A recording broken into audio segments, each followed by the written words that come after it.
लेकिन सुनो, पूरी भारत नहीं बल्कि अलालानिया और वो मौलवी सलामुद्दीन उस मौलवी का नाम है कि किसी के सामने चपलोसी करने वाला नहीं, बल्कि हकीकत तौर पर नबी का गुलाम कभी किसी से डरता नहीं है। नबी की हदीस पढ़ने के लिए, और कौन कहता है साहिब, हर मोहल्ले को चक्कर लगा करके हमने देखा है, हर एक बस्ती के अंदर कुछ ऐसे नाहल किस्म के इंसान है कि जिन्होंने जैसे ही जवान कदम बढ़ाता है, जब कोई जवान यानी कदम बढ़ा करके नबी के अकीदत और मोहब्बत में पूरी दुनिया तक आम करने की कोशिश करता है, तो यानी समाज के अंदर कुछ ऐसे भी लोग हैं जो कह दिया करते हैं तुझे क्या पता चलेगा, पूरी जिंदगी नहीं यानी पूरी जिंदगी गुनाह करता रहा, पूरी जिंदगी मस्जिद से दूर होता रहा, पूरी जिंदगी नमाज से दूर होता रहा, और चला है नबी की बात करने के लिए, चला है कुरान की बात करने के लिए, चला है यानी नबी की जलसे करने के लिए। एक बात याद रखा जाए, सबसे पहले समाज के अंदर कोई इंसान गुनाहगार होता है, लेकिन मैं जानता हूं कि इंसान गुनाहगार जरूर है, मुझे अच्छी तरह से पता है कि मुसलमान गुनाहगार हो सकता है, लेकिन नबी का गद्दार नहीं हो सकता है, नबी का गद्दार नहीं हो सकता है। इसलिए अगर गद्दार होता तो आज नबी की अकीदत में, नबी की महफिल में यहाँ लोग नहीं आते, और जो नहीं आते हैं वो अपने किस्मत पे रोए, इसलिए कि सब महफिल में नहीं आते हैं, बल्कि महफिल पाक में वही आता है जिसे अल्लाह और अल्लाह के रसूल। इसलिए हम मुकद्दर पे नाज करें, और वो लोग जो अपने घरों के अंदर बैठ करके और आराम कर रहे हैं उन्हें आराम करने दिया जाए। हमें सोचने की, समझने की, हमें महफिल में आने के लिए अल्लाह ने तौफीक बख्शा है। ये जवानों, एक उम्मीद करने के लिए अपनी दिलों से उम्मीद को मत तोड़ना। आज समाज के अंदर होता क्या है, आज पूरी दुनिया तक सलामुद्दीन खिताब करके लोगों को, कौम को करीब करके बताना चाहता है, और यही समझाना चाहता है कि जब जब कौम मुस्लिम के जवान आगे बढ़ा है, इस्लाम की यूथ तक पहुंचता हुआ नजर आ रहा है।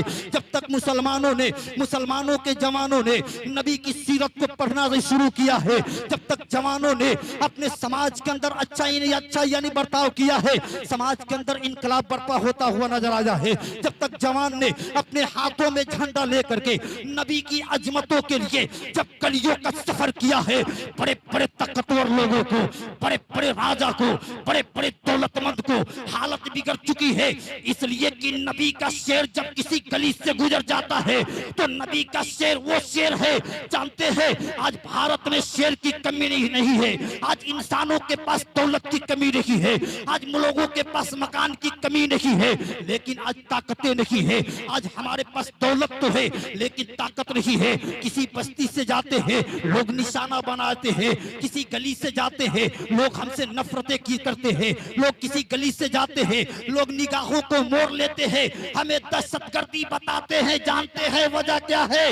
वजह एक है कि कल तक जब नबी का दीवाना जब किसी गली से गुजरता था, जब तक कल तक कुरान पढ़ने वाला एक अल्लाह का सच्चा बंदा, भले ही नमाज का यानी नमाज नहीं पढ़ता था, कुरान का इल्म नहीं था, लेकिन जब किसी गली से गुजरता था तो लोग देख करके थर्रा जाते थे, एक काफिर देख करके घबरा जाता और ये कहने पे मजबूर हो जाता, आने वाला एक नबी का सच्चा दीवाना आ रहा है, आने वाला एक नबी का मानने वाला आ रहा है, आने वाला एक कुरान के साए में अपनी जिंदगी को गुजारने वाला आ रहा है। तो लोगों के अंदर जो खौफ हुआ करता था और लोगों के दिलों के अंदर जो मोहब्बतें हुआ करती थी, ये किसी ताकत के बुनियाद पर नहीं, ये किसी दौलत के बुनियाद पर नहीं, बल्कि इसके नबी की बुनियाद पे हुआ करता था। बल्कि हमारे सीनों के अंदर जिस अल्लाह ने ईमान जैसी दौलतों को रखा है, ये जब तक ईमान हमारे सीनों के अंदर मौजूद थी, हमारे पास ताकत नहीं थी, हमारे पास दौलत नहीं थी, लेकिन कभी किसी गली से गुजर जाते थे, अल्लाह उसकी मोहब्बतें हमारे उसके दिलों में डालता था। वजह क्या है?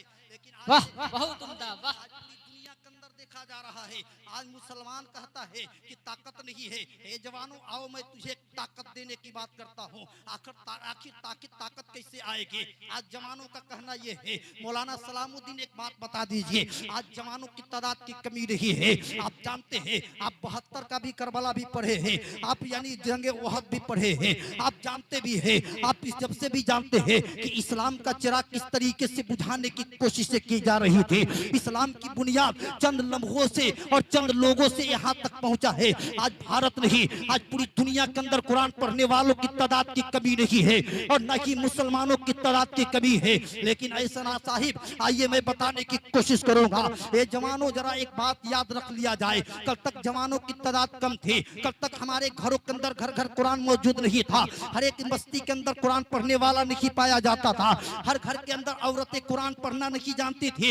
लेकिन आज कोई ऐसा मुसलमान का घर नहीं है, आज कोई ऐसा नबी, आज कोई ऐसा घर नहीं है जिस घर में औरतें कुरान ना पढ़ना जानती हो, जिस घर में बच्चे कुरान पढ़ना ना जानते हो, जिस घर में कुरान मुकद्दस यानी ना पाया जाता हो। बल्कि कसरत के साथ आज हमारे और आपके घरों के अंदर कुरान पढ़ने वाले पाए जा रहे हैं। आज हमारे घरों के अंदर कुरान जैसी किताब को हम लेकर के रखे हुए हैं। लेकिन कल तक कुरान कम घरों के अंदर पाया जाता था, इल्म भी कम था, लेकिन इंसान के पास तकाजा था, इंसान के पास ईमान जैसी दौलत थी, इंसान के पास इस तरीके से मोहब्बत रसूल था कि इल्म तो नहीं था, लेकिन जब नबी की बात आती, जब दीन की बात आती, जब अल्लाह की बात आती, तो इंसान खौफे इलाही को अपने दिल के अंदर बसा करके और नबी की इश्क की चिराग को इस तरीके से जलाया करता था कि वो रहता था एक झोपड़ी के अंदर कैद रहा करता था।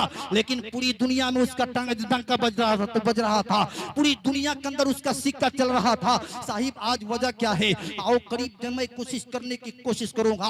बात अगर इस तरीके से करूंगा तवील गुफ्तगू हो जाएगी। कहना ये चाहूंगा कि जब जब समाज के अंदर जवान इनकलाब बरपा लाया है, जब जब जवान यानी खड़े हुआ है और जब जब जवानों का हौसला यानी बुलंद हुआ है, तब तक आगे का काम यानी आगे काम बढ़ता हुआ नजर आता है। जानते हैं मैं जवानों से क्यों मोहब्बत करता हूँ? कई ऐसे लोग बोलते हैं आपकी नेट पे तकरीर सबसे ज्यादा जवानों पर है, आप बड़े बड़े जलसों में आप जवानों पर खिताब करते हैं। मैं कहता हूँ कि हदीस से पाक नोट कीजिए, मुस्तफा जाने रहमत सल्लल्लाहु ताला अलैहि वसल्लम इरशाद फरमाते हैं कि जब मक्का की गलियों में आमिना के लाल आए, हमारे और आपके आका आए थे, उस मदीने मक्का की गलियों में आए थे, उस वक्त इस्लाम के मानने वाले बहुत कम पाए जाते थे। लेकिन जानते हैं सारे लोगों ने दामन छोड़ दिया था, मुस्तफा का साथ सबने छोड़ दिया था, मक्का की गलियों में सारे लोगों ने साथ छोड़ दिया था। लेकिन नबी ने जैसे ही ऐलान किया है, तमाम लोगों के अंदर से कुछ ऐसे जवान खड़े होकर के सिद्दीक अकबर की शक्ल में जवान खड़ा हो रहा है,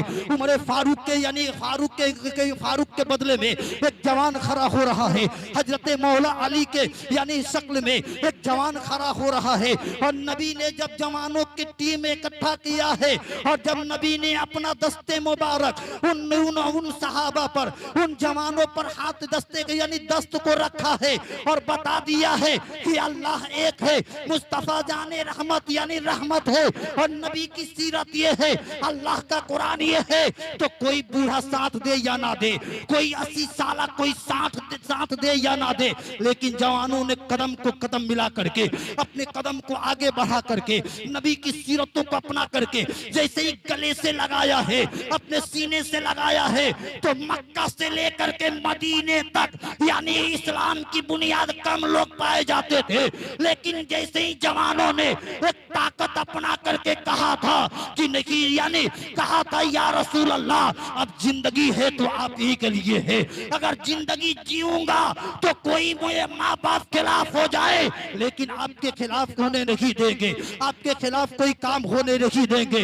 इसलिए आज भी भारत नहीं बल्कि पूरी दुनिया के अंदर जरूरत है कि आज भी जवान अगर बदल जाए तो इस्लाम का चिराग को, इस्लाम की अजमतों को समझने की कोई समझने में यानी आसान हो जाएगा। लेकिन आज हमारे नौजवान का क्या हाल क्या है, आज हमारे और आपके समाज के अंदर होता क्या है, हम ना उम्मीद हो चुके हैं। साहिब आज इंसान अक्सर व बेशतर ना उम्मीद है, ना उम्मीद किस मामले पर जानते हैं वजह क्या है। एक आदमी होता है कि कोई काम कर जाता है, एक इंसान कोई काम करने पे जब आमादा हो जाता है, सबसे पहले शैतान उसके तरफ रागिब होता है और जाकर के जहन के अंदर तरह तरह के खिलाफ कामों को डाल देता है। जब बंदा ना उम्मीद हो जाता है, जब इंसान ना उम्मीद हो जाता है, किसी काम को करने के लिए तैयार होता है और उसमें 10 लोग मिल मिल करके कह देते हैं अरे इस काम से फायदा नहीं है, अरे इस काम को तो छोड़ देना ही बेहतर है। अब बंदा जब नाउमीद हो जाता है, और शैतान का सबसे पहला मिशन ये है कि इंसानों को नाउमीद कर देता है, बंदों को नाउमीद कर देता है कि अब तेरा क्या होगा।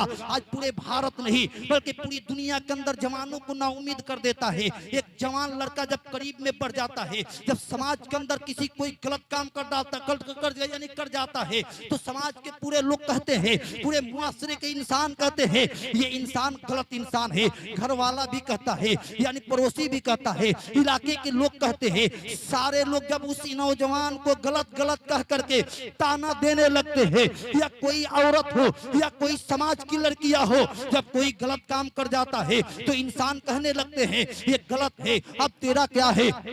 जब समाज के अंदर कोई इज्जत नहीं होता है, शैतान अब उसके दिल के अंदर नाउम्मीद डाल देता है कि जब सब चीज लूट गया है अब तेरा क्या होगा। अब तो समाज के अंदर इज्जत भी नहीं रही, अब तेरा क्या होगा। अब कोई तेरा सहारा भी नहीं है, अब तेरा बाप भी तुझे खिलाफ है, अब तेरी माँ भी तेरे खिलाफ है, अब पड़ोसी भी तेरा खिलाफ है, अब यानी हर आदमी भी तेरा खिलाफ है, अब तेरा क्या होगा।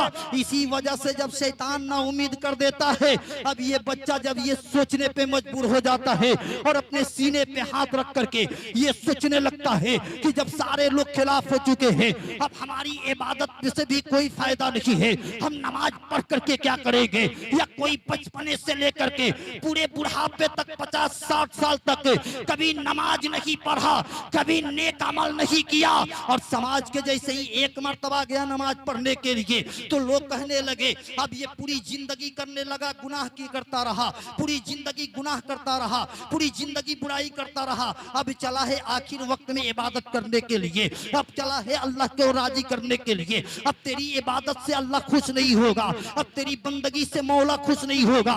जब इस तरीके से बंदे पे आने लगता है और सारे लोग ताना देने लगते हैं, अब उस बंदे के दिल के अंदर शैतान कब्जा कर लेता है और कहने लगता है जब कोई तेरा नहीं है तो तुझे तो बेहतर है कि तू मर जाए, तुझे तो बेहतर है कि तू अल्लाह को भूल जाए। ये सोच ले कि अल्लाह जो भी करता है वो अल्लाह यानी कुछ भी करे हम सब बर्दाश्त करने के लिए तैयार है। अल्लाह अकबर। जब शैतान उसके दिल पे फतह हासिल करने लगता है और जब इंसान को बेसहारा कर देता है कि तू तो सब हर तरह से लूट चुका है, अब वह इंसान या तो जहर खा लेता है या फांसी के फंदे पे लटक करके अपने जान को दे करके और अपने जान को गवा देता है। ये शैतान ना उम्मीद कर देता है ये जवानों तुम्हें उम्मीद है।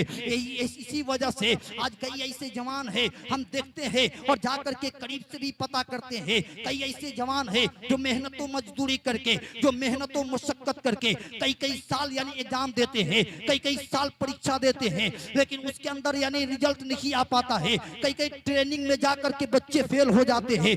कई बच्चे, मैंने उस बच्चे को भी देखा है जो बचपने से लेकर के अपने जवानी तक के अल्लाह की इबादत करता रहा, अल्लाह की इबादत करता रहा, मुस्तफा की नाते पढ़ता रहा, नबी की सीरतों को पढ़ता रहा, नबी की बातों पर अमल करता रहा, लेकिन ट्रेनिंग में गया फेल आ गया। अब शैतान उसके दिलों के अंदर ना उम्मीद डाल दिया कि सब चीज करने के बावजूद तुझे क्या फायदा मिला, सब चीज करने के बाद भी अल्लाह तुझसे राजी नहीं है, सारी कामें करने के बाद भी अल्लाह तुझे यानी राजी नहीं है, अब तुझे करने की कोई जरूरत नहीं है। जब बंदे के दिल पे इस तरीके से शैतान फतह हासिल हो जाता है और जब इसके दिल पर आकर के बैठ करके और कहने लगता है और ये कहता है ए नादान तुझे अब कोई सहारा देने वाला नहीं है, अब बंदा क्या कर जाता है, अब बंदे अल्लाह को भूल जाता है, अल्लाह को याद करना छोड़ देता है और कुछ ऐसा जुमला निकाल देता है अपने जुबान से को डायरेक्ट इस्लाम गुनाहगार नहीं बल्कि फौरन वो इस्लाम से खारिज हो जाता है, वो इस्लाम से निकल जाता है। साहिब आज यही वजह है कि आज इंसान मुसलमान होकर के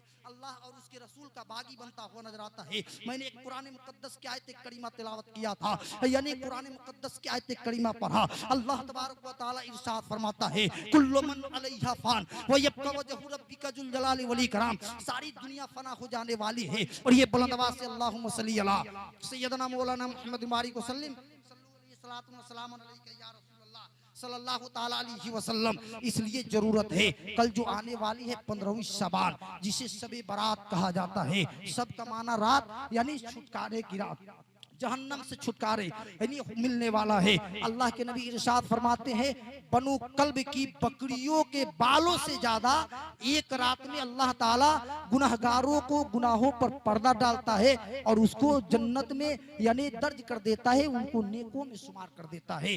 बनु कल्ब की बकरियां एक कबीला है जो हमारे हिंदुस्तान और पूरे दुनिया के अंदर जो बकरियां उससे कई से ज्यादा बाले उस बकरियों के अंदर पाया जाता है। अल्लाह के नबी ने इरशाद फरमाया है कि अल्लाह ने अपने बंदों से वादा किया है, यानी दुनिया आसमान पर खुद रब्बे कायनात आता है और अपने जलवागर हो करके अपने बंदों को मुखातिब करके ऐलान करता है, ए मेरे बंदे मांग तू मुझसे क्या मांगता है, आओ मेरे बंदे। 1 साल तक बंदा ना उम्मीद रहता है। अब जरा जहन को मोड़िए और यहीं से सलामुद्दीन की खिताब को सुनिए। गधा सुबह गुम हुआ और उसका कोई पता नहीं चला, लापता हो गया।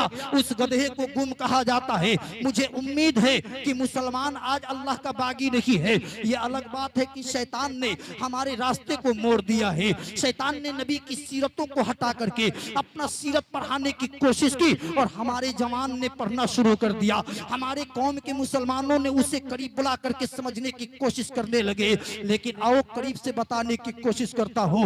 1-1 साल तक हम आंसू के रोते हैं, 1-1 साल तक अल्लाह की बरगाह में गिरजा जारी करते हैं। हमने कौन कौन सी काम नहीं करते हैं। साहिब अल्लाह ने हमें पैदा किया, अल्लाह ने पैदा किया, अल्लाह ने हमें जिंदगी दी, अल्लाह ने हमें मौत देगा। हमें अल्लाह ताला सारी चीजों से नेमतों से नवाजा, लेकिन हम अल्लाह की नेमतों का कद्र कैसे करते हैं। हम अल्लाह ताला ने हमारे जिस्म के इतने खूबसूरत बनाया।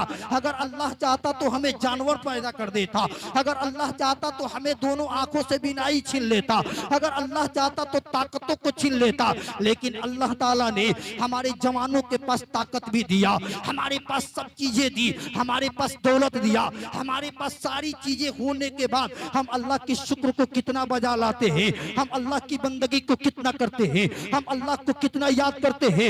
एक नौजवानों जरा कान खोल करके सुन लो। साहिब रात की तन्हाइयों में हमारी जुमले पे एक जुमले पे अमल करना, और रात की जब तन्हाइयों में सारी दुनिया जब सो जाए तो रात की तन्हाइयों में सो करके एक हाथ अपने सीने पे रख करके सोचना और ये सोचना और ये कहना कि अल्लाह ताला ने हाथ दिया है तो इसकी कीमत हमें समझ में नहीं आती है। अल्लाह ने जुबान दिया है तो इसकी कीमत हमें समझ में नहीं आता है। लेकिन जिसका हाथ नहीं है, जिसका हाथ काट लिया गया है, जिसका यानी हाथ कट गया है, या जो यानी आंख से बीनाई खत्म हो गया है, या जिसका पाँव नहीं है, उससे जाकर के पूछिए कि हाथ का कीमत क्या है, वो बताएगा। जिसका जुबान नहीं है उस जुबान की कीमत वो इंसान बताएगा। जिसका बाप नहीं है उस इंसान से जाकर के पूछिएगा कि बाप की कीमत क्या होती है। जिसकी मां नहीं है उस आदमी से जाकर के पूछिएगा कि माँ का ममता क्या होता है, माँ की मोहब्बतें क्या होती है। और जिसका सारा खानदान लुट गया है उससे जाकर के पूछिएगा।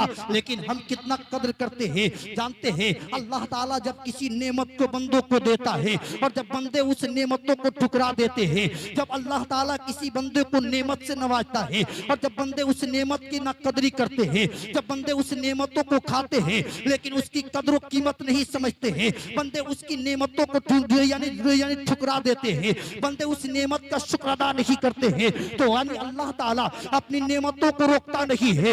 अल्लाह ताला अपने बंदों पे कभी बाबे रिज्क बंद नहीं करता है। अरे वो तो बंदरों को रोजी देने वाला खुदा है, वो तो काफिरों को यानी रोजी देने वाला अल्लाह है, वो तो यानी कुत्ता और बैल को भी अल्लाह ताला रोजी देने वाला है। बल्कि आपने सुना होगा यानी आपने देखा भी होगा कि जो कुरान का बागी है अल्लाह उसे भी रिज्क देता है, जो अल्लाह के नाम पर गाली देता है अल्लाह उसे भी रिज्क देता है, जो अल्लाह की बंदगी करता है अल्लाह उसे भी रोजी देता है, जो अल्लाह की इबादत करता है उसे भी यानी रोजी देता है। लेकिन रोजी तो सबके लिए अल्लाह ताला दुनिया में जिंदगी सबके लिए, रोजी सबके लिए, लेकिन जन्नत सबके लिए नहीं। जन्नत किसी किसी के लिए, करोड़ों में किसी के लिए, हजारों में किसी के लिए, 100 में किसी के लिए।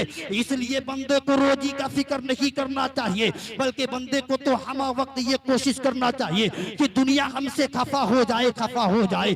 हमारी जिंदगी जितनी भी मिली है सबसे पहले उस खालिक के कायनात को राजी कर ले, उस मालिक की इबादतों को कर ले। हम अपने मालिक को याद तो कर ले, हम अपने अपने अल्लाह को इबादत तो कर ले, ताकि मरने के वक्त कोई पूछे यानी मरने के बाद कोई जनाजे में आए तो देख करके ये ना कहे कि जाने वाले वाला एक शराबी चला जा रहा है, जाने वाला एक कबाबी जा रहा है, जाने वाला एक गुनहगार जा रहा है, बल्कि जनाजे में जो शरीक हो वो कहे कि नबी का दीवाना जा रहा है, अल्लाह का मस्ताना जा रहा है, खुदा का कलाम पढ़ने वाला जा रहा है, अपने पेशानी को इस हकीकी रब के सामने झुकाने वाला बंदा जा रहा है। नारे तकबीर, नारे तकबीर, नारे रिसालत, नारे रिसालत, जश्न ईद मिलादुन नबी, जश्न ईद मिलादुन नबी।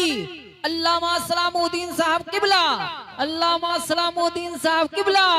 नारे तकबीर, नारे रिसालत। लेकिन और लोगों को और मुसलमानों में बताने की कोशिश करूंगा, ये साहिब आप देखिए, देखा जा रहा है यही दौर है जिस दौर में, जिस भारत में आप भी जिंदगी को गुजार रहे हैं, हम भी जिंदगी को गुजार रहे हैं। हमें जो स्टॉपेज दिया गया है, जिस जुमले को बोलने के लिए कहा गया है, मैं उसी के विर्द गिर्द घूम करके कुछ पैगाम दे करके अपने जवानों का दिल पे, यानी दिल पे ये बात पड़े और उनके दिल पे असरात हो, और उनके दिल से रात की तन्हाइयों में जब सो करके और एक एक लम्हा गौर करेंगे तो हकीकत में इंसान की जिंदगी के अंदर इनकलाब बर्पा हो जाएगा।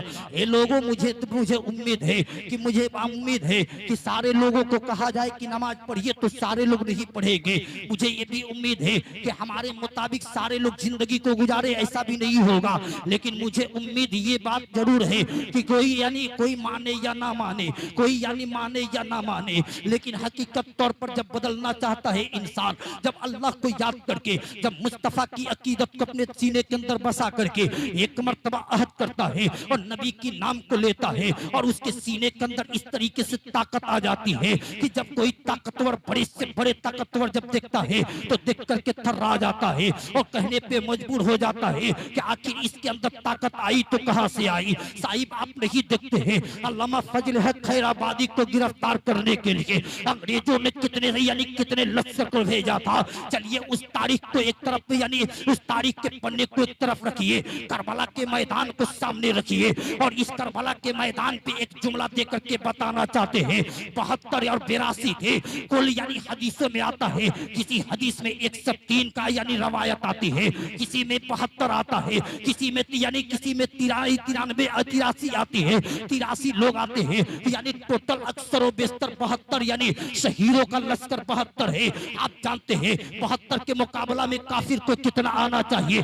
100 आना चाहिए। 72 के मुकाबले में 200 आना चाहिए। 72 के मुकाबला में 300 आना चाहिए। 72 के मुकाबला में 1000 आना चाहिए। लेकिन तारीख के पन्ने को पलट करके पढ़िएगा और एक एक वर्ग को नजर के सामने रखिएगा तो बात समझ में आ जाएगी कि कल तक लोगों के सीनों के अंदर एक आदमी के कैद करने के लिए 72 एक आदमी को कैद गिरफ्तार करने के लिए 10 आदमी काफी है, 15 आदमी काफी है, पर इससे बड़े ताकतवर इंसान को कैद करने के लिए गुलामों तुम देखते रहना कि 72 के दरमियान में 22,000 का लश्कर आकर के 22,000 का लश्कर आया। पहले 1,000 की लश्कर आया था ताकि इस 72 को रोक दिया जाए, लेकिन 1,000 लश्कर से ये 72 के 72 लोगों को 1,000 लश्कर ने जब रोकना रोक नहीं पाया तो फिर 2,000 आया, फिर 3,000 आया, इस तरीके से 22,000 का लश्कर आया। तब तक हुसैन ने करबला के मैदान से आने वाले कयामत के तक उम्मतियों को, अपने नाना जान के मानने वाले गुलामों को दर्द दिया कि देखा एक इमाम हुसैन के रोकने के लिए, हालांकि इमाम हुसैन के काफिले में कोई तेज काफिले के अंदर बंदूक नहीं था, तलवार भी इस तरीके से थी कि तलवार में धार नहीं था, तलवार भी बुझी मुड़ी, तलवार भी उस तरीके से मूर्छा लगी हुई थी। लेकिन करबला के मैदान से नबी के मानने वालों ने अपनी उम्मतियों को पैगाम दिया कि ये ताकत क्यों आई थी और काफिरों के दिलों के अंदर दहशत क्यों आई थी। उसको पता था कि मुसलमान किसी हथियार के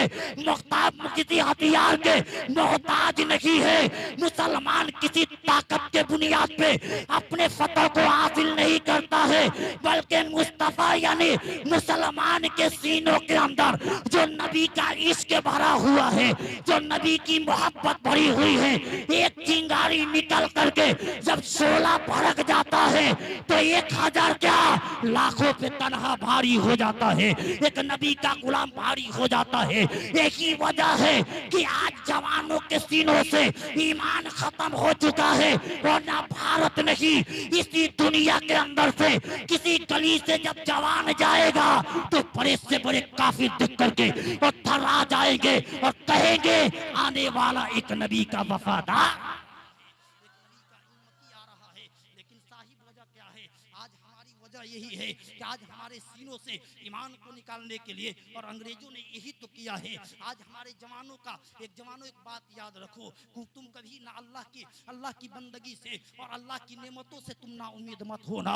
आने वाली जो रात है, इस रात के बाद कल रात आने वाली है, जिसके बारे में अल्लाह के नबी ने इरशाद फरमाया, बनु कल्ब की बकरियों से ज्यादा बंदों को, गुनाहगारों को अल्लाह ताला गुनाहों को माफ कर देता है। और जानते हैं, बहुत लोगों का कहना भी है, हम भी कहते हैं, आप भी कहते हैं कि पूरी जिंदगी गुनाह करते रहे, पूरी जिंदगी तो यानी शराब पीते रहे, लेकिन अब क्या तौबा करे, आखिरी यानी एक कदम यानी कब्र के अंदर है, अब हम गुनाह से तौबा क्यों करेंगे? जानते हैं वजह क्या है? अल्लाह ताला बंदा जब अल्लाह की तरफ मुतवज्जे हो जाता है, जब बंदा गुनाह करता रहा, जब बंदे गुनाह करके जब अल्लाह को याद करता है और अपने गुनाहों को शर्मिंदा बना करके उस हकीकी रब की बारगाह में दुआ करता, तौबा करता है, मेरा मौला इरशाद फरमाता है, यानी एक इंसान गुनाह करता है, जैसे अभी आपने गुनाह किया, फिर उसी को तौबा किया, फिर गुनाह किया, फिर तौबा किया। जब एक बंदा जब गुनाह करता है और तौबा करता है और अल्लाह की बारगाह में यानी तौबा करता है, फरिश्ते अल्लाह की बारगाह में सवाल करते हैं, ए मौला ये तो वही करता जा रहा है, अभी ये गुनाह से तौबा किया, फिर उसी गुनाह को कर रहा है, ये बार बार उसी गुनाह को करता है, बार बार तौबा करता है। अल्लाह फरिश्तों से इरशाद फरमाता है, ए फरिश्तों क्या तुझे पता नहीं है, मेरा बंदा इसलिए तौबा करता है, मेरा बंदा इसलिए तौबा करता है कि मुझे जानता है कि मेरा अल्लाह रहमान और रहीम है, मुझे बंदे पे बंदे के ऊपर बंदे के दिलों के अंदर एक उम्मीद है कि मेरा खालिक बख्शने वाला है, मेरा मालिक गुनाहों पे पर्दा डालने वाला है। वरना अगर अल्लाह पकड़ने पर आ जाए तो कुरान में एक आयत है, इन्ना बतश रब्बिका लशदीद, बेशक अल्लाह की पकड़ सख्त है, लेकिन अल्लाह पकड़ता नहीं है, बंदों को छूट दे देता है। बंदा बचपने से लेकर के जवानी तक अपनी जिंदगी को तबाह करता है, अपनी जिंदगी को बर्बाद करता है, अपनी जिंदगी को नकारा गुजारता है, लेकिन अल्लाह पकड़ता नहीं है। क्यों पकड़ता नहीं है? अल्लाह इरशाद फरमाता है कि मेरे बंदे गुनाह करता है, कभी तो वक्त आएगा जो मेरे बंदे के दिल को बदल जाएगा, मेरे बंदे का दिल कभी अल्लाह की तरफ माइल होगा, और कभी भी मेरे बंदा अगर तौबा कर लिया और मुझे यानी अपने आंखों से आंसू गिरा करके मेरी बरगाह में जब तौबा करेगा तो हम अपने बंदों को गुनाहों को नहीं देखेंगे, बल्कि बंदे की पुकार को सुन करके उसकी गुनाहों पे पर्दा डाल देंगे, उसकी गुनाहों को खत्म कर देंगे। लेकिन है कौन है जो इस तरीके से तौबा करे, इस तरीके से अल्लाह को राजी कर ले? आने वाला 15वीं शबान जो कल है, आप जानते हैं इस शबान के महीने में बड़े से बड़े मुसलमानों को तो ये चाहिए हम 1 साल तक अल्लाह के नाफरमान काम करते रहे, हम 1 साल तक नमाज तक करते रहे, हम 1 साल तक अल्लाह की इबादतों को छोड़ करके अपनी जिंदगी को तबाह और बर्बाद करते रहे। लेकिन अल्लाह ने 1 साल पर एक दिन मुकर्रर करता है जिसे 15वीं शबान के नाम से पूरी दुनिया जानती और मानती है। ये साहिब उस रात में अपने अल्लाह को मना लीजिए, आप अपने गुनाहों को मत देखिए। आपने कभी नमाज नहीं पढ़ा है, हम भी जानते हैं, आपने कभी कुरान नहीं पढ़ा है, लेकिन कभी आपने नबी की बात को नहीं, सीरत को नहीं पढ़ा है, लेकिन जैसे ही ये रात आए ना तो इस रात में कुछ करे या ना करे, एक टाइम खाना हो ना नहीं खाना हो मत खाइए, कभी कोई काम करना हो मत कीजिए, लेकिन इस रात में मेरा अल्लाह इरशाद, मेरा नबी इरशाद फरमाते हैं, मेरे आका इरशाद फरमाते हैं, दुनियाए आसमान पर अल्लाह आ जाता है और बंदों से ऐलान करता है, ए मेरे बंदे आ, मेरी रहमतें पुकार करके तुझे आवाज देती है, ए मेरे बंदे आ जा और आकर के लौट करके आ और आकर के मेरी बरगाह में कुछ मांग। तू औलाद की ख्वाहिश से औलाद मांग, अगर तू यानी दौलत की ख्वाहिश से दौलत मांग, अगर तू सरबत तू तुझे चाहिए मुझसे मांग, अगर तुझे यानी हुस्न चाहिए मुझसे मांग, अगर तुझे बेटा चाहिए मुझसे मांग, अगर तुझे बेटी चाहिए मुझसे मांग, अगर तुझे इल्म चाहिए तो मुझसे मांग, अगर तुझे कोई चीज भी चाहिए तो ऐ मेरे बंदे, कल तक मैं देता था तो किसी के जरिए दिलवाया करता था, लेकिन ऐ मेरे बंदे आज तू मांग, मैं तुझे दूंगा और तू मुझे दूंगा।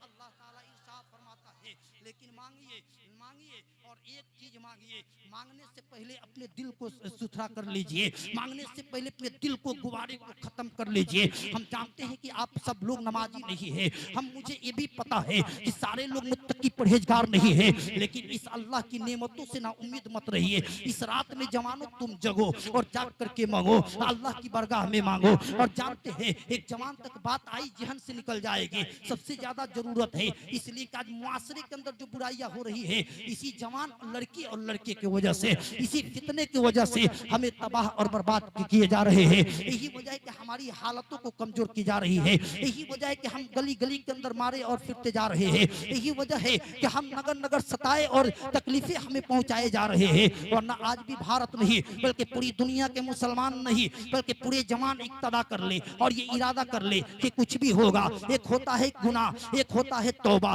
इंसान गुनाह करता है करे, इसलिए कि इंसान के फितरत में शामिल है। कोई ऐसा इंसान ही नहीं है जो पैदा हुआ और नेकी करता रहा, पैदा होकर के गुनाह नहीं किया, बल्कि सारे लोगों को पता है कि इंसान पैदा हुआ है तो नेकी भी करेगा, गुनाह भी करेगा, अल्लाह से माफी भी मांगेगा, अल्लाह की बरगाह में रुजू भी होगा। लेकिन सब काम होता है कभी कभी दुनिया के अंदर जिंदगी गुजारने से पहले पहले हमने कई ऐसे जवानों को करीब बुला करके समझाया और जो कई जवानों को मैंने कहा कि ऐ जवानों तुम काश करके नबी की सीरतों को अपना लोगे और अपना करके इस पर अमल करने लगोगे तो तेरी जिंदगी के अंदर अल्लाह खुशियां पैदा कर देगा, तेरी जिंदगी के अंदर अल्लाह ताला इनकलाब बर्पा कर देगा।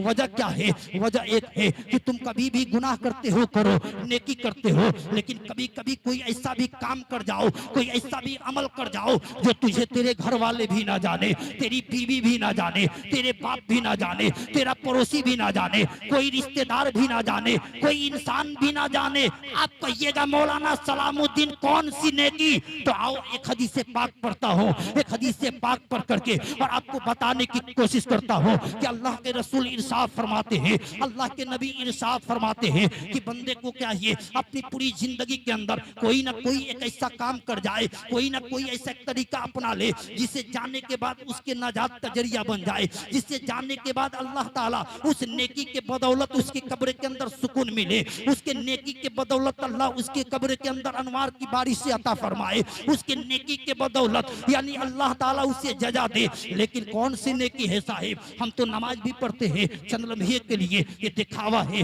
हम रोजा भी रखते हैं, कुछ काम भी करते हैं, कोई कौन ऐसा नेकी है जो करे और कोई ना जाने? आओ एक हदीस से पाक पढ़ करके बताने की कोशिश करता हूँ।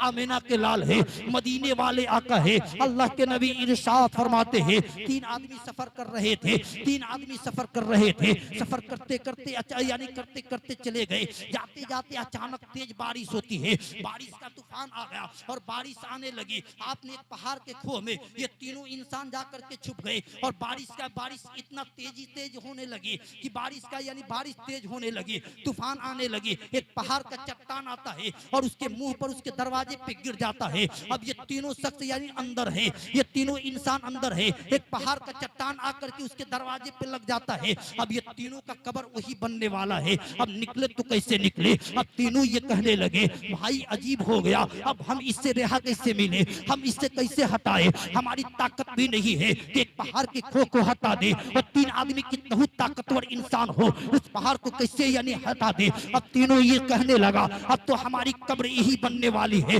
हमारी मौत यही बनने वाली है, हम यही मिटने वाले हैं, अब क्या होगा? तीनों आदमी इसी तरीके से बात करते करते तीनों आदमी के दरमियान ये बातें होने लगे। तब तीनों ने एक मशवरा करके एक बात लेके जहन में लाई और कहा कि भाई एक काम करते हैं, हमने सुना है, हमने पढ़ा है, हमने अपने बूढ़े लोगों से सुना है कि जब किसी मुसीबत में फंस जाओ, जब किसी संकट में फंस जाओ, जब किसी बीमारी के अंदर फंस जाओ और जब कोई सहारा ना दिखाई दे, हाँ कोई तुम्हें कोई बचाने वाला ना हो, तो सिर्फ तुम अपने खालिक को याद करके, अपनी नेमतों यानी अपने खालिक को याद करके किसी एक चीज पर यानी एक चीज को वसीला बना करके अपने अपने मालिक की बारगाह में दुआ करोगे, अल्लाह उसकी दुआ को कबूल कर लेता है। तीनों ने कहा भाई चलते हैं, चलो अपनी पूरी जिंदगी के अंदर, अपने लाइफ के अंदर, अपने अपनी जिंदगी के अंदर कोई ऐसा काम किए हो। ए जवानों, एक बात याद रखना, कोई काम करना या ना करना, लेकिन जिंदगी के अंदर कभी एक ऐसा भी काम कर लेना ताकि इस हदीस पर भी अमल हो जाए और तेरी जिंदगी के अंदर बहारें आ जाए, तेरी जिंदगी के अंदर अल्लाह खुशियां पैदा कर दे। कहा कि कौन सा? कहा कि अपनी जिंदगी की कोई एक नेकी अल्लाह की बारगाह में सपुर्द करो और उसका वसीला बना करके अल्लाह की बारगाह में दुआ करो। मेरे आका इरशाद फरमाते हैं कि वो तीनों आदमी, एक शख्स उसमें से खड़ा होता है और खड़े होकर के सजदे में जाता है और अर्ज करता है, ए खालिक कायनात, ए मेरे पालने वाला, ए मेरे मालिक, तू जानता है, तू अच्छी तरह से जानता है, तू अच्छी तरह से जानता है कि मैं यानी मैं मेरे पास मैं मुलाजमत करने के लिए गया, मैं नौकरी करने के लिए गया, तेजी से आया बाहर घर से, जब यानी बाहर से घर आया, आने के बाद रात की तन्हाइयों में आधी रात गुजर चुकी थी, जब मैं घर पे लौट करके आया तो क्या देखा? एक रोटी है, एक प्याला दूध है, एक प्याला दूध है, एक रोटी है, जहाँ पे मेरी बीवी भी है, मेरे बच्चे भी है, मेरी माँ भी है, सारे लोग भूख से बेचैन हैं। लेकिन मौला, हम जैसे ही घर में आए और आकर के मैंने देखा कि एक रोटी है, एक प्याला दूध है, अब पिलाए तो किससे पिलाए? माँ को पिलाते हैं, बीवी नाराज होगी, बीवी को पिलाते हैं, माँ के दिलों के अंदर चोट पहुंचेगा, फिर अगर माँ को यानी बेटे यानी रोएंगे, मेरा ममता, मेरा दिल पुकार करके मेरा दिल चीख और चिल्लाएगा, मैं करूं तो क्या करूं? लेकिन उस समाज के उस वक्त में, उस घड़ी में मौला, हमने इल्म के सहारा लेकर के, हमने तेरे नबी की बातों का सहारा लेकर के हमने इस हदीस पर अमल किया। और मौला, मैंने किसी को दिखाने के लिए नहीं, किसी को राजी करने के लिए नहीं, मैंने एक प्याला दूध को उठाया, एक रोटी को लिया और लेकर के अपने माँ के कदमों तक गया और एक प्याला दूध अपने माँ को पिला दिया, एक रोटी अपने माँ को खिला दिया, पलट करके वापस आ गया। हे मेरे मौला, अगर ये नेकी तेरी बारगाह में कबूल है और तू इसे कबूल करता है तो मैं दुआ करता हूँ कि इस पहाड़ से रास्ता दे दे। हदीसों में आता है कि जैसे ही दुआ करता है, दुआ बाबे हिजाब से टकराता है और दुआ पहाड़, उस पहाड़ के खो जो गिर करके दरवाजे के मुंह को बंद कर दिया था, यानी हल्का खसक जाता है और खिसक करके रास्ता दे देता है। लेकिन तीनों निकल नहीं पाएंगे, इतना रास्ता दिया कि उनको एहसास हो गया कि मेरी दुआ कबूल होती है। साहिब जवानों, एक बात याद रखना, फिर दूसरा सजदा में जाता है और अर्ज करता है, ए खालिक कायनात, ए मेरे मालिक, तू जानता है, मेरे चचा थे, एक चचा की बेटी थी, जिसकी यानी मेरे चचा जात यानी मेरे चचा की बेटी, चचा जात बहन थी, मेरी बहन थी, बहुत हसीन थी, बहुत खूबसूरत थी। मेरा दिल उस पे आ गया था, मैं उस पे फिदा था, मैं उससे लव कर लिया, मैं उससे प्यार कर लिया। लेकिन एक खालिक कायनात, एक दिन का वो भी वक्त आया, एक दौर ऐसा भी आया कि मेरे चचा के घर वाले और मेरे घर वाले सारे चले गए मुलाजिमत करने के लिए, सारे लोग परदेश चले गए, तनहा मेरी चचा की बेटी रह गई, वो भी जवान थी, मैं भी जवान था, तनहा मैं घर पे रहा और मेरी चचा की लड़की तनहा थी। रात की तन्हाइयों में जब सारे लोग सो गए, जब रात की तन्हाइयों में सारी दुनिया सो गई, हर आदमी सो गया, तो रात की तन्हाइयों में जहाँ कोई देखने के लिए नहीं आया था, कोई बचाने के लिए नहीं आया था, कोई इस गुनाह से यानी मना करने के लिए नहीं आया था, हम दोनों ने आमादा हो गए, हम दोनों तुल गए गुनाह करने के लिए। चचा की बेटी भी गुनाह करने के लिए तैयार हो गई, मैं भी गुनाह करने के लिए तैयार हो गया। लेकिन एक खालिक कायनात, ए मेरे परवरदिगार आलम, जैसे ही मैं गुनाह की तरफ माइल हुआ और जैसे ही मैं गुनाह की तरफ कदम को बढ़ाया, तब तक मेरे दिल के अंदर खौफ इलाही बसा और मेरे दिल के अंदर एक बात आई कि अरे उस जमीन पर गुनाह करते हो कि जिस जमीन को अल्लाह ने तेरे लिए फर्श को बिछाया है, अरे उस आसमान के साए में तू गुनाह करता है, जिसको आसमान के साए यानी जिसको यानी जमीन आसमान को अल्लाह ने समियाना बनाया है, अरे उस जमीन पे गुनाह करते हो कि जिस जमीन के अंदर अंदर तुझे जाना है। ये मेरे मौला, जैसे ही मेरे दिल के अंदर ये बात आई, हमने खौफे इलाही बसा करके, मैंने किसी दुनियादार के डर से नहीं, हमने अपनी बहन को तो यानी बहन को तलकीद की और मैंने अपने बहन से कहा कि ऐ मेरी बहन, तू भी अल्लाह की बरगाह में तौबा कर, मैं भी अल्लाह की बरगाह में तौबा करता हूँ। और मैंने तौबा किया, ये मौला अगर ये नेकी तेरी बरगाह में कबूल है, ये नेकी अगर तू कबूल करता है तो इस पहाड़ से रास्ता दे दे। मेरे आका इरशाद फरमाते हैं कि इतना कहना था कि पहाड़ रास्ता देता हुआ नजर आता है, पहाड़ का चट्टान रास्ता देता हुआ नजर आता है। अब एक आदमी बच जाता है, तीसरा आदमी बच जाता है, दोनों ने प्रेशर किया और कहा कि साहिब तुम आखिरी मर्तबा बच गए हो, तुम भी अल्लाह की बारगाह में दुआ करो, तुम भी कोई काम किए होगे दुनिया के अंदर, जिंदगी के अंदर कोई ना कोई तो नेकी किए होगे, जिस नेकी के बारे में तुम लोग यानी अल्लाह की बारगाह में दुआ करो और अल्लाह की बारगाह में फरियाद करो, अल्लाह सुनने वाला है, अल्लाह तुझे मदद करेगा। तीसरा सजदे में जाता है और अर्ज करता है, एक खालिक के कायनात तो जानता है मैं बहुत बड़ा एक मालिक था, एक कंपनी चलाया करता था, बकरियों यानी कंपनी चलाया करता था। उस कंपनी के अंदर कई हजार वर्कर काम करते थे। अचानक यानी सारे वर्कर का महीना दे दिया करता था। एक ऐसा भी गुलाम आया कि महीना उठाने से पहले, महीना लगने से पहले वो अपने पैसा छोड़ करके बगैर मुझे इजाजत वो चला गया, अपने घर चला गया। जैसे ही महीना का तारीख आया, मैंने उससे पता किया, पता चला वो इंसान चला गया है। अगर मैं चाहता तो उस पैसा को खा जाता, अगर मैं चाहता तो उस पैसा को नहीं बचा लेता। कौन क्या कर सकता है? मैं कंपनी का मालिक हूँ, एक गुलाम क्या कर सकता है, एक गुलाम वर्कर क्या कर सकता है? लेकिन एक खालिक के कायनात, जैसे ही वो महीना का पैसा मैंने लिया और लेकर के मैंने शहर में चला गया, एक बकरी को खरीद करके लाया, उस पैसे से एक बकरी को खरीद करके लाया और बकरी को ला करके पोसा, उस बकरी को पालता रहा, उस बकरी से बकरी हुए, उस बकरी से बकरी हुए। एक खालिक के कायनात, हमने इस बकरी से बकरी यानी तादाद के अंदर 1000 के तादाद में बकरियों को जमा किया। लेकिन एक फितरत थी, मैं बकरी के कभी दूध को नहीं पीता था, मैं बकरी को कभी जमा करके खाता नहीं था, मैं बकरी को कभी भी खरीदो फरोख्त नहीं किया करता था।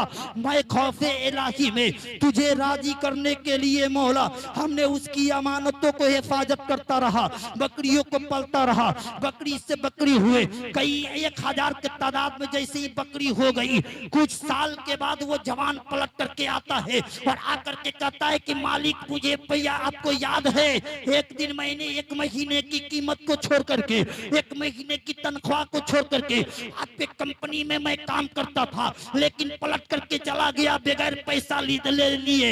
आपको याद है? वो मालिक हमारे हाथों को पकड़ता, मैंने उसके हाथों को, गुलाम के हाथों को पकड़ा है और पकड़ करके बकरियों को राइबरी में लेकर के दिखाया है और कहा ये तेरी तनख्वाह है, ये तेरी तनख्वाह की कीमत है, ये तू लेकर के चला जा। उसने कहा, उस गुलाम ने कहा कि मालिक हमसे मजाक कर रहे हैं, ये कैसा है? वो कितने पैसा थे कि उस पैसे से एक बकरी आज के डेट के अंदर, आज के वक्त में एक बकरी नहीं खरीदा जा सकता है। और आप कहते हैं 1000 की बकरी का मालिक हो। उस मालिक को हमने गुलाम को हाथ को पकड़ा और कहा कि हाँ ये बकरी तेरी है, तेरी पैसे से है, तेरी तनख्वाह से ये बकरी है, ये बकरी ले जा और लेकर के चला जा। ए खालिक के कायनात, अगर तू इस इबादत को, अगर इस बंदगी को, अगर इस नेकी को तू कबूल करता है तो पहाड़ से रास्ता दे दे। हदीसों में आता है, आमिना के लाल इरशाद फरमाते हैं कि जैसे ही दुआ करता है, दुआ बाबे हिजाब से टकराती है, पहाड़ रास्ता देता हुआ नजर आता है।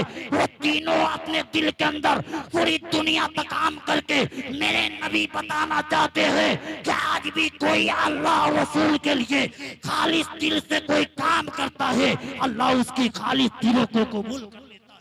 मुस्तफा जानी रहमत से किद्दत को और तबाह और बर्बाद अपनी जिंदगी को न गुजारो। हमारे पास अल्लाह ताला ने जवानी जैसी कीमत को दिया है। हम जब किसी जवान को देखते हैं कि इस समाज और इस पुरफितन और फितनों के दौर पे कि जिस जवान के अंदर तो ऐसा होता है, कल तक लोग कहा करते थे कि जवान वो है कि अपने 22 और 26 साल की उम्र में यानी जवान अपने हाथ को मार दे दीवार पे तो दीवार फट जाए। लेकिन आज के जवान का हाल क्या है? वो सारा मोबाइल के अंदर पबजी में चला गया है, वो सारा यानी मोबाइल यूट्यूब और इंस्टाग्राम पे चला गया है, फेसबुक पे चला गया है। जरा याद रखिएगा ये मोबाइल हमें कहां से कहां ला दिया है। जवानों एक बात आई है तो एक बात याद रखिएगा, मैं आज हमारे समाज के जवानों का दिल किसने मोड़ा है, किसने बर्बाद किया है, यही मोबाइल है। जबकि ये मोबाइल बहुत बड़ी अल्लाह की नेमत है। अगर इस पे गौर कीजिएगा, इस पे रिसर्च कीजिएगा तो बात अच्छी तरह से समझ में आएगी कि कल तक कितना लोग रोया करते थे, कल तक लोग कितना बेताब होते थे, कल तक लोग कितना पागल और दीवाना होते थे।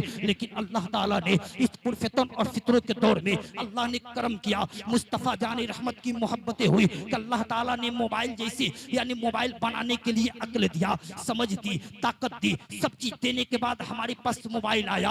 हमें तो मोबाइल जैसे ही खोलना चाहिए, अल्लाह का शुक्र अदा यानी शुक्र अदा करना चाहिए कि अल्लाह ताला कल तक चिट्ठी के जरिए से, कल तक लेटर के जरिए से कई कई महीने हो जाते थे, तब एक दूसरे का पैगाम, एक जगह का पैगाम दूसरे जगह जाता। लेकिन अल्लाह ताला तेरा एहसान है बंदों पर, तेरा करम है कि आज एक सेकंड के यानी इंडिया का खबर पूरे भारत नहीं बल्कि पूरे मुल्क तक पहुंच जाता है, ये तेरा शुक्र है। लेकिन आज हमारे बच्चों का दिल का ईमान किसने निकाला है और ताकत किसने छीना है। हम बड़े बड़े जवान को देखते हैं, उसका चेहरा सूखते हुए जा रहा है, उसका चेहरा मुरझाया हुआ जा रहा है। जबकि जवान के अंदर जब जवानी पे जब बंदा यानी कदम रखता है, जब उसकी जिंदगी जवानी पे होती है तो उसका चेहरा दिख करके इस समाज के अंदर लोग कहने लगते हैं कि जवान अच्छा है, अब ये जवानी के दहलीज पे कदम रख दिया है, अब इसकी शादी का इंतजाम कर दिया जाए, अब इसे दुल्हन लाने के लिए कोई तरीका अपनाया जाए। लेकिन आज कौमे मुस्लिम नहीं बल्कि पूरे भारत के अंदर आज जवानों ने मोबाइल के गलत तरीकों ने आज यानी कल तक यानी 25 साल हो जाते थे, कल तक यानी 50 साल हो जाते, लेकिन लोग बुराई को करने के लिए सोचा करते थे, यानी लड़की से बात करने के लिए सोचा करते थे। लेकिन साहिब हमने हाल में देखा है कि आज 5 साल की लड़की हो, 10 साल का लड़का हो, 2 साल के लड़का ऐसा ऐसा बात बोल देगा, 5 और 10 साल की लड़की ऐसी जुमला निकाल देती है कि जो 25 साल जुमला बोल नहीं सकता है, जो 60 और 70 साल इंसान को यानी वो बातें पता नहीं है, जो आज का बच्चा बोलता हुआ नजर आ रहा है, जो आज का बच्चा करता हुआ नजर आ रहा है। और साहिब आइए मैं बताने की कोशिश करूंगा, यही मोबाइल है जो एक बाप बेटे को जुदा करवाया है। इसी मोबाइल के धमाका के वजह से आज एक पड़ोसी का दुश्मन है, इसी मोबाइल के वजह से आज एक इंसान बेबाक बनता हुआ नजर आता है, इसी मोबाइल के वजह से बाप बेटे का कातिल बना है, माँ बेटी का कातिल बनी है, एक पड़ोसी का कातिल बना है। हिंदू मुस्लिम के अंदर राइट इसी मोबाइल ने करवाया है, एक मुल्क से दूसरे मुल्क तक ये फितना इसी मोबाइल ने करवाया है। ये इसलिए करवाया है कि हमने मोबाइल का इस्तेमाल अच्छी तरह से नहीं किया है, वरना अगर भारत नहीं बल्कि इसी मुल्क के अंदर इसी समाज के जवान जब मोबाइल को अच्छा इस्तेमाल करता है तो कभी डीएम बनता हुआ नजर आता है, कभी दुनिया के प्रोफेसर बनता हुआ नजर आता है, कोई मुत्तकी परहेजगार बनता हुआ नजर आता है। और जब कोई गलत मोबाइल का इस्तेमाल करने वाला उसके जिस्म से जवानी को भी खत्म कर दिया जाता है और उसके चेहरे को मस्त जाता है। यही मोबाइल की नहुसत है जो सारी दुनिया के जवानों को बर्बाद किया है, जो सारी दुनिया के इंसानों को तबाह किया है। जवानों एक बात याद रखिएगा, हम सोचते कम है, कभी रात की तन्हाइयों में सोचिए, कभी रिसर्च कीजिए, बात अच्छी तरह से समझ में आएगी। आइए मैं बताने की कोशिश करूंगा। मैं जिस तरीके से चाह रहा था कि माइक बोले, लेकिन साहब भाई हमारे माइक इस तरीके से नहीं बजाए, इसलिए नहीं बजा रहे हैं कि दिन भर इनसे झगड़ा लड़ाई हुई, फोन इतना जाता रहा कि मैं प्रेशर में आकर के बहुत सारी बात इनको भी बोले, ये भी गुस्से में आकर के क्या से क्या बात बोल डाले। लेकिन मैं बताने की कोशिश करूंगा, मेरे मिजाज के मुताबिक आज माइक नहीं बोल रहा है, लेकिन आपकी मोहब्बतें साथ दे रही है, कुछ देर और बात करने की कोशिश करूंगा। एक मर्तबा दुरूद पाक पढ़ लीजिए, अल्लाहुम्मा सल्ली अला सय्यदना मौलाना मुहम्मद बारिक वसल्लम सल्लु अलैहि सलातन व सलामन अलैका या रसूल अल्लाह सल्लल्लाहु ताला अलैहि वसल्लम। आप थके तो नहीं ना है? सुनिएगा ना, जबरदस्ती नहीं, वरना जबरदस्ती होगा तो बस है ना। तो सुनिए, कभी कभी सोचिए और समझिए। आज इंसान अगर सोचता है कोई काम, अच्छा एक मिसाल, एक आदमी का शादी होता है, एक आदमी का शादी होता है, अब पूरा रिश्तेदार बाप माई भाई बहन सारे लोग मिल करके ढूंढते हैं, एक लड़की को ढूंढने के लिए सब लोग ढूंढते हैं। क्यों? ताकि जो काम मशवरा से होता है, राय से, वो काम अच्छा होता है। इसका माना ही ना हुआ आज मुसलमान, आज इंसान अल्लाह से गाफिल कैसे हुआ कि आज सोचना हम छोड़ दिए। हम जो काम करते हैं उस पे गौर करते नहीं है। और कल तक जब लोग गौर करते थे तो बड़े से बड़े शराबी अल्लाह का वली बन जाया करता था। बड़े से बड़े शराबी अल्लाह का वली बन जाया करता था। क्यों? कि वो सोचा करते थे कि अल्लाह ताला ने जिंदगी क्यों दिया। जानते हैं, और आज भी अगर हम और आप सोचेंगे एक एक लम्हा, अगर कोई किसी को कुछ बोल देता है तो हम डायरेक्ट उस पर हमला कर देते हैं। सोचते नहीं क्यों बोला। होना तो ये चाहिए कि कोई किसी को कुछ कह दे तो आदमी को शांति दिमाग से सोचना चाहिए कि आखिर इसने बोला क्यों, कैसे बोला। इल्म वाला तकवा परहेजगार मुत्तकी इंसान सोचता है, सोच करके सोचने लगता है कि आखिर फला इंसान ने क्यों ऐसा बोला। और अगर ऐसा ना हो तो आइए एक मिसाल देकर के बताऊं। हजरत इब्राहिम बिन अदहम अल्लाह के बहुत बड़े वली है। इस तारीकुल सल्तनत है, तारीकुल सल्तनत में बहुत कम अल्लाह के वली है। एक मखदूम अशरफ सिमनानी और एक इब्राहिम बिन अदहम तारीख में मिलता है। यही इब्राहिम बिन अदहम है जो यानी तख्ते सल्तनत पे बैठ करके अपनी हुकूमत की कुर्सियों को संभाला करते थे। लेकिन हुकूमत की कुर्सी को संभालते अल्लाह अल्लाह भी करते, कुरान की तिलावत भी करते, मुस्तफा की सीरत को भी पढ़ते, अल्लाह की बंदगी भी करते। लेकिन अल्लाह अल्लाह की सदाओं को बुलंद करके अपने तख्ते ताज पर बैठ करके हुकूमत की कुर्सी पे बैठ करके अपनी यानी रियाया को भी यानी सारी मामला को हल किया करते थे। एक दिन का अरसा है, सो जाते हैं। रात की तन्हाइयों में कुछ हिस्सा गुजरने के बाद जरा गौर से सुनना साहिब, एक रात की तन्हाइयों में अचानक उनके महल पे, अचानक एक महल के छत के ऊपर एक आदमी की आहट महसूस होती है। रात की तारीखियों में आपने कहा कि कौन है, यानी आवाज आई कि मैं हूँ।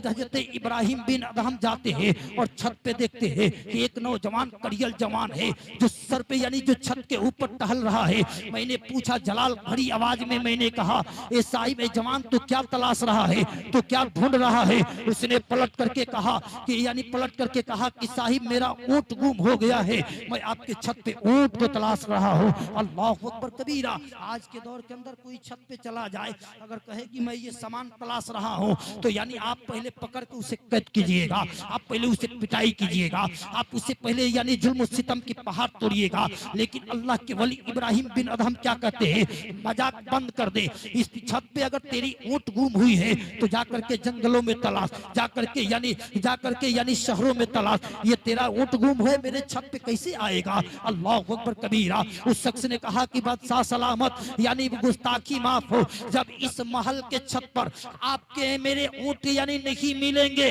और मेरे मैया आपके छत के महल पर इसके यानी इस महल पे यानी ऊंट नहीं मिलेंगे तो इतने बड़े दरबार में अल्लाह कैसे आपको मिलेगा।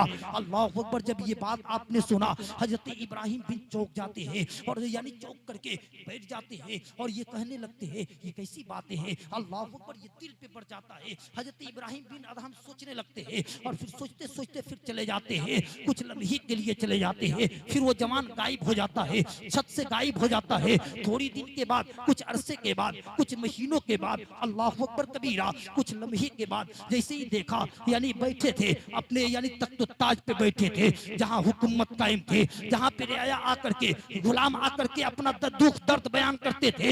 एक चिरता फाड़ता एक जवान आ रहा है, दौड़ता हुआ सबको चिरता हुआ आया और आकर के खड़ा हो जाता है और कहता है बादशाह सलामत, मुझे इस हवेली में, इस रेस्टोरेंट में मुझे एक कमरा चाहिए, इस महल में एक कमरा चाहिए। मैं इस किराए घर में एक कमरा लेने के लिए आया हूँ। 2-4 दिन के लिए मुझे इसमें एक रूम चाहिए, 2-4 दिन के लिए ठहरने के लिए इसमें एक कमरा चाहिए। किराए पे मैं किराए पे लेने के लिए तैयार हूँ। अल्लाह अकबर। इब्राहिम बिन अदहम कहते हैं ये नौजवान तो आने वाला, क्या तुझे पता नहीं है ये कोई रेस्टोरेंट नहीं है, ये कोई महल यानी ये बचने वाला, इसमें रहने वाला ये महल नहीं है, बल्कि ये शाही महल है, बल्कि ये बादशाह का महल है। ये सख्त यानी सल्तनत है, ये बादशाह का महल है। तो कहा कि आप कब से इस कुर्सी पे कब तक बैठे हैं? कहा कि मैं 10 साल से बैठा हूँ। हजरत इब्राहिम बिन अदहम से उस मुसाफिर ने कहा, आपसे पहले इस तख्त पे कौन बैठा था? आपसे पहले इस महल में कौन रहता था? आपने हजरत इब्राहिम बिन अदहम कहते हैं, मुझसे पहले मेरे बाप बैठे थे, उनसे पहले मेरे दादा बैठे थे, उनसे पहले उनके बाबा बैठे थे। उस मुसाफिर ने कहा कि यानी स्टूडेंट में यही तो होता है, किराए वाले रूम में यही तो होता है। एक मुसाफिर आता है फिर पलट करके चला जाता है, एक मुसाफिर आता है और आकर के 2-4 घंटे जिंदगी को गुजारता है, 2-4 साल जिंदगी को गुजारता है, फिर चला जाता है। आप कहें आपके महल को किराए वाला महल कहे यानी बोले आपको गुस्सा आ गया। अल्लाह अकबर कबीरा। हजरत इब्राहिम बिन अदहम के दिल पे ये बात लग जाती है। आपने बैठ जाते हैं और इज्जत करना शुरू कर देते हैं और सोचना शुरू कर देते हैं, हमारी और आपके तरफ से कोई आकर के इस तरीके से कह दे, हमारे घर को कोई रेस्टोरेंट बता दे, हमारे घर के कोई किराए वाला मकान को बता दे, हम ना जाने कौन कौन सी गालियां को बक देंगे, हमने ना जाने कौन कौन सी अजियतें उससे दे देंगे। लेकिन अल्लाह के वली हजरत इब्राहिम बिन अदहम है, सोचने लग जाते हैं। उनके दिल बहलाने के लिए उनके वजीरों ने कहा कि अब इनको यानी सफर में ले चला जाए, इनको शिकार करने के लिए ले जाया जाए। यानी वजीरों ने कहा कि एक दिन का अरसा गुजरा है। वजीरों ने कहा कि शाही सल्तनत बादशाह से कहा, इब्राहिम बिन अदहम से कहा कि आप चलिए और आप चलिए यानी शिकार करने के लिए चलिए। वो शिकार करने के लिए चले जाते हैं। 2-3 दिन का अरसा गुजरता है, यानी शिकार करने में ताखिर हो जाती है। जो उस महल के अंदर रहने वाली गुलाम थी, जो कनीजे झाड़ू लगाने वाली थी, जो पोछा लगाने वाली थी, जो खवातीन उसमें गुलाम थी, जो खिदमतें किया करती थी, अचानक आती है, बिस्तर को झाड़ कर बिछाती है, यानी पोछा लगाती है। फिर जैसे ही हजरत इब्राहिम बिन अदहम के यानी हजरत इब्राहिम बिन अदहम के जैसे ही कमरे में जाती है और उस गद्दे पे बैठती है, तो गद्दा इतना नरम था कि कभी मैसर नहीं हुआ था।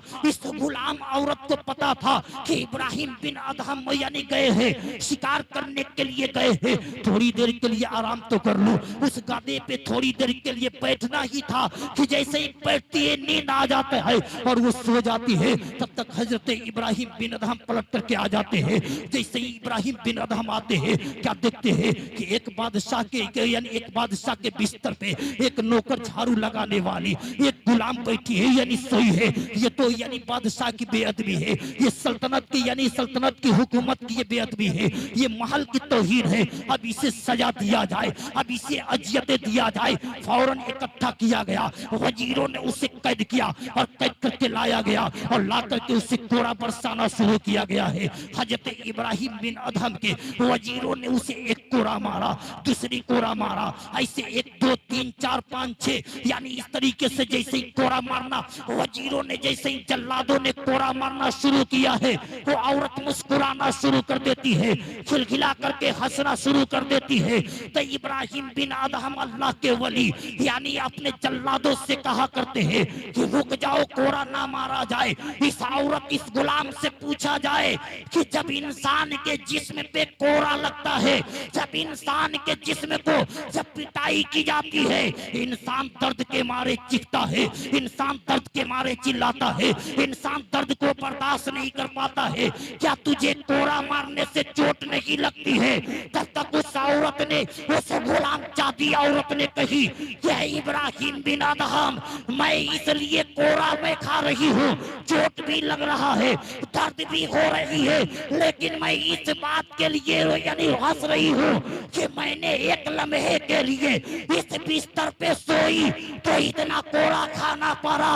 ये बिस्तर इतना मनहूस है कि एक लम्हे के लिए सोई तो इतना कोड़ा मारना पड़ा, और जो हर दिन सोता है उसके हाल का जैसे ये इब्राहिम बिन अदहम से ये बात वो लड़की वो औरत खवातीन कहती है इब्राहिम बिन अदहम उसी वक्त में अपने शाही सल्तनत को, अपने ताज को उतार करके फेंक देते हैं और अल्लाह की मुसाफिर बन जाते हैं, अल्लाह की इग्रिया जारी करने लगते हैं। अब वह दुनिया को छोड़ देते हैं, अब दुनिया में कुछ नहीं है। ये तीनों दिन की दुनिया को बदल देती है। अब अपनी एक गुदरी ले लेते हैं और गुदरी लेकर के मुसाफिर बन जाते हैं। चलते चलते एक दरिया के किनारे चले जाते हैं। एक दरिया के किनारे जाकर के उस दरिया के किनारे लेकर के बैठ करके एक सुई लेकर के और धागा लेकर के उस गुदरी को सिलना शुरू कर देते हैं। और जैसे ही गुदरी को सिलना शुरू कर देते हैं, सिलते सिलते यानी कुछ अरसे का लम्हा होता है। अब ये साहिब यानी सल्तनत के बादशाह जो हुकूमत के कुर्सी पे बैठ करके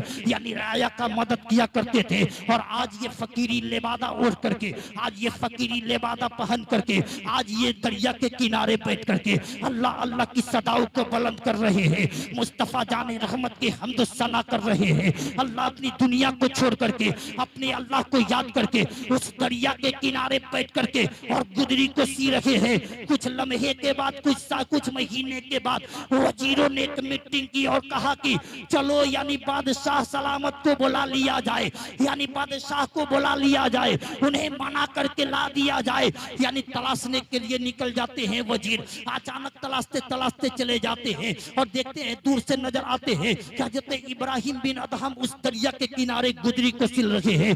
वजीरों ने देखा और देखा, जैसे ही देखा जाकर के करीब बैठ करके कहने लगे, हाय अल्लाह के वली, हे बादशाह सलामत, आप तो यानी आप इस तरीके से, आपका ये लिबास, आपका ये महल, आप इस सल्तनत के अंदर आप इस तरीके से शाही महल के अंदर रहा करते थे, आपके लिबास इतना खूबसूरत हुआ करता था, आप यानी इस तरीके से मालिक थे, और आपने ये क्या कारनामा कर डाला है। आपने गुदरी इख्तियार करके, आपने ये लेबादा ओढ़ करके, एक फकीरी लेबादा पहन करके यानी दुनिया को तर्क करके और इस दरिया के किनारे क्या कर रहे हैं। जैसे ही हजरत इब्राहिम बिन अदहम ने अपने आंखों को उठा करके वजीरों से बात करना चाहा, तब तक दरिया में वो सुई गिर जाता है। अल्लाह अकबर। जैसे ही वो दरिया में सुई गिर जाता है, हजरत इब्राहिम बिन अदहम चौंक जाते हैं, और जैसे ही वो दरिया में सुई गिरता है, हजरत इब्राहिम बिन अदहम अर्ज करते हैं, ए वजीरों, पूरी जिंदगी तूने हमारी मदद करते रहे, हमारी बातों को तू खिलाफ नहीं किया, हमारी बातों पर अमल करते रहे। एक बात करता हो, इस दरिया के अंदर जो सुई गुम हो गिर गई है, उस सुई को ला करके कोई दे दे। अल्लाह अकबर। दरिया के अंदर सुई गुम हो गया है, दरिया के अंदर सुई गिर गया, तो क्या सुई मिलेगा? आप कहिएगा कि नहीं, कोई नहीं ला करके दे सकता है। लेकिन कहा इब्राहिम बिन अदहम, अगर तुम मुझसे मोहब्बत करते हो तो इस दरिया के अंदर जो सुई गिरी है, उस सुई को ला करके दे दिया जाए। सारे वजीर चौंक जाते हैं, ये हमारे बस की बात नहीं है। तब इब्राहिम बिन अदहम अपने आंखों को दरिया की तरफ यानी दरिया की तरफ उठाते हैं और अर्ज करते हैं, हे अल्लाह की मखलूक, मेरी सुई ला करके दे दो, यानी मेरी सुई को ला करके दे दे, हे अल्लाह की मखलूक ला करके सुई दे दे। यानी इतना जुमला निकलना था कि हजरत इब्राहिम बिन अदहम के एक आवाज पर लाखों करोड़ों मछलियां, किसी के मुंह में सोने की सुइया है, किसी के मुंह में चांदी की सुई है, किसी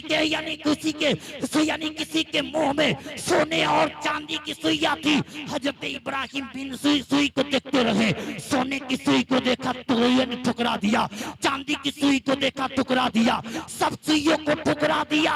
एक पुरानी मछली वही जंग पकड़ा हुआ सुई लेकर के यानी मछली पानी से निकाल करके और दिखा रही है।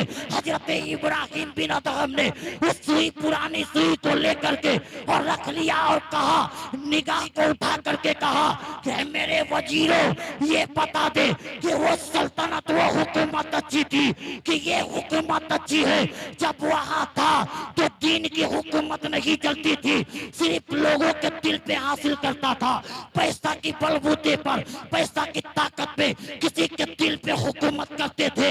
लेकिन जैसे ही अल्लाह की रजा के लिए हमने दुनिया को तर्क किया, अल्लाह ने जानवरों को भी मेरा गुलाम बना दिया है, समंदर के मछलियों को भी, तुगयानी के हर रेसाओं को भी अल्लाह ने मुसक्कर कर दिया है, और मेरी बातों को अल्लाह ने कबूल कर दिया है। इस तरीके से कोई कर देता है, अल्लाह ताला उसी का हो जाता है, मौला उसी की बातों को सुन लेता है। आज भी कोई इस तरीके से कर दे और इस तरीके से ऐलान कर दे तो कसम खुदा की जाने की को दिया है, कभी भी अपनी जिंदगी को नहस और तहस ना करना। ये रात है कि हम 1 साल तक क्या क्या करने वाले हैं। साहिब कल की रात में अल्लाह ताला फरिश्तों को यदि फरिश्तों को लिस्ट दे देता है कि हम 1 साल तक क्या करने वाले हैं। आप जानते हैं कोई बच्चा अगर पढ़ता है, कोई बच्चा किसी इम्तिहान की तैयारी करता है, किसी किताब की तैयारी करता है, फिर 1 या 2 साल के कोर्स जो होते हैं 1-2 साल तक उम्मीद रखता है कि 1-2 साल के बाद ये काम हो जाएगी। ठीक उसी तरीके से यानी किसी की मुकद्दर में क्या लिखा है, किसी की तकदीर में क्या लिखा है, कल के रात में फरिश्तों को लिस्ट दे दिया जाएगा। अल्लाह की तरफ से लिस्ट फरिश्तों को दे दिया जाएगा कि 1 साल तक बंदा क्या क्या करेगा, कौन कौन बंदा 1 साल के अंदर यानी उसकी रूह को निकाली जाएगी, कौन कौन बंदा इस जमीन पर 1 साल तक जिंदा रहेगा, किसके नाम अमाल में कितनी नेकियां लिखी जाएगी, कौन कितना यानी नेकी इकट्ठा करेगा, कौन कितना बुराई करेगा, कौन कितना शराब पिएगा, कौन कितना अल्लाह की बंदगी को करेगा। कल हमारे दफ्तर के हमारी नोट को, हमारे रजिस्टर को अल्लाह तबारक व तआला फरिश्तों को रजिस्टर देकर के तक कर देगा। बहुत सारे ऐसे इंसान है कि जिनकी यानी रजिस्टर के अंदर, अल्लाह की रजिस्टर के अंदर ये लिख दिया गया है कि चंद लम्हे के बाद ये मर जाएगा, लेकिन वह इंसान अल्लाह को याद नहीं कर रहा है। किसी इंसान यानी शादी करने के लिए तैयार है, बल्कि फरिश्तों को उनका जुमला नहीं, फरिश्तों को ये लिस्ट मिल गई है तो दुल्हा नहीं बन पाएगा, कोई यानी सड़क के हादसे में यानी मौत हो जाएगी। किसी का ये लिख दिया गया है कोई अपना महल बनाने के लिए तैयार है, लेकिन अल्लाह ने वो लिस्ट बना करके फरिश्तों को दे दिया है कि उसकी मौत उससे पहले निकाल दी जाएगी। इसलिए जरूरत इस बात की है कि अल्लाह ताला ने हमारे और आपके लिए इस रात को बख्शा है। खुद खालिक के कायनात इरशाद फरमाता है कि जो इस रात में जितना मांग करके दुआ करेगा अल्लाह ताला उसकी दुआ को रद्द नहीं करेगा, अल्लाह ताला उसकी दुआ को यानी कभी रद्द नहीं करेगा, बल्कि उसकी दुआ को कबूल अता फरमा लेगा। इसलिए अल्लाह ताला ने इस रात को हमें दिया है तो उस रात की कदर कीमत समझिए और अपनी जिंदगी को तब्दीली के साथ गुजारिए। अल्लाह और उसके रसूल की बातों पर अमल कीजिए। मिस्कल आ गया और खत्म कर दिया जाए, 2 से 3 मिनट और बातों को सुन लीजिए। जो मैं तफसीरात छेड़ दिया हो मैं इसको बयान करके खत्म करने की कोशिश करता हूँ। मैं अर्ज किया था कि अल्लाह ताला जब किसी चीज को देता है जो कल जो रात होने वाली देने वाला है, अल्लाह ताला हमारी जिंदगी दिया है, न जाने 1 साल तक फिर हम जिंदा रहेंगे या नहीं, न जाने हम अल्लाह को याद करें या नहीं, लेकिन जगतिया के जवानों तुम बुराई करते हो करो, लेकिन कल 1 साल की बुराई को तुम किसी दुनियादार के डर से नहीं, किसी इंसान के खौफ से नहीं, बल्कि अल्लाह के खौफ से अपने दिलों को जोड़ करके मुस्तफा को हाजिर समझ करके और तौबा कर लिया तो ये सलामुद्दीन नहीं बल्कि नबी की हदीस पुकार करके ये कहती है कि जो तौबा करता है अल्लाह उसकी तौबा को कबूल कर लेता है, उसकी जिंदगी के अंदर इनकलाब बर्पा कर देता है। वरना अल्लाह ताला जब नेमत देना जानता है तो नेमतों को छीनना भी जानता है। इसलिए कि जानते हैं कारून को अल्लाह ताला ने दौलत दिया था, जब दौलत के घमंड पे आ गया, गुरूर आ गया, अल्लाह ने दौलतों को तर्क करके बता दिया फिरौन को, जब शाही सल्तनत के और हुकूमत के खुदाई का दावा किया तो अल्लाह ने उसे मार करके बता दिया, अल्लाह ने उसी के लाश को पूरे जमीन और आसमान के अंदर ऊपर रख करके बता दिया कि तेरे चाहने से कुछ नहीं होगा, वही होगा जो मंजूर खुदा होगा।